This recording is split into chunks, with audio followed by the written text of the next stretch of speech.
시청자 여러분, JTBC 뉴스룸을 시작하겠습니다. 12.3 계엄의 진짜 이유는 여전히 미스터리입니다.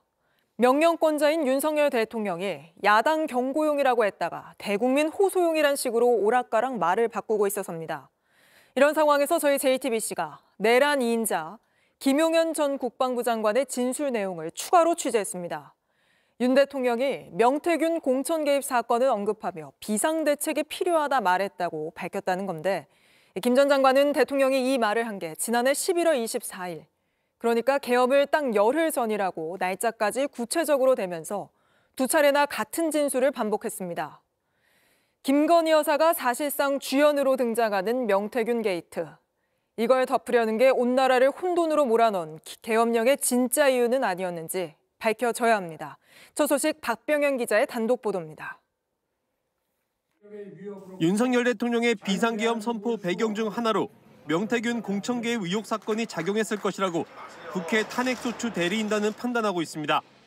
지난해 12월 8일 자진 출석 후 긴급 체포된 김용현 전 국방부 장관이 검찰 특수본 조사 때 명태균 사건 관련한 진술을 했기 때문입니다. 김 전 장관은 검찰 조사에서 대통령이 명태균 공천 개입 사건을 언급하며 비상대책이 필요하다 말한 것을 들었다고 진술한 것으로 파악됐습니다.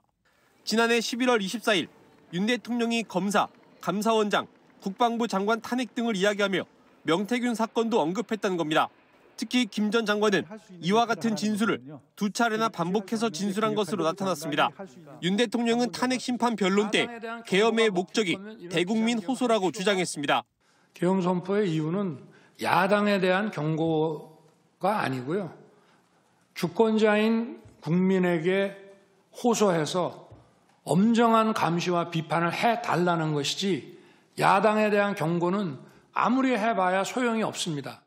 하지만 대리인단 측은 윤 대통령이 명태균 사건의 축소 또는 무마 목적으로 비상계엄을 선포했을 수 있다는 입장입니다. 실제 명씨는 구속 전 현 정부를 향해 협박성 발언을 하기도 했습니다. 내가 들어가면 한 달 만에 그냥 이 정권이 무너질 것 같지. 특히 명태균 씨가 정치자금법 위반 혐의로 재판이 넘겨진 날은 바로 12월 3일 비상계엄이 선포된 날과 같습니다. 그보다 한 달 앞선 지난해 11월 4일은 명태균 수사 보고서가 대검에 보고된 날입니다. 이때는 윤 대통령이 김 전 장관 등 측근과 비상계엄 계획을 구체화하던 시기입니다.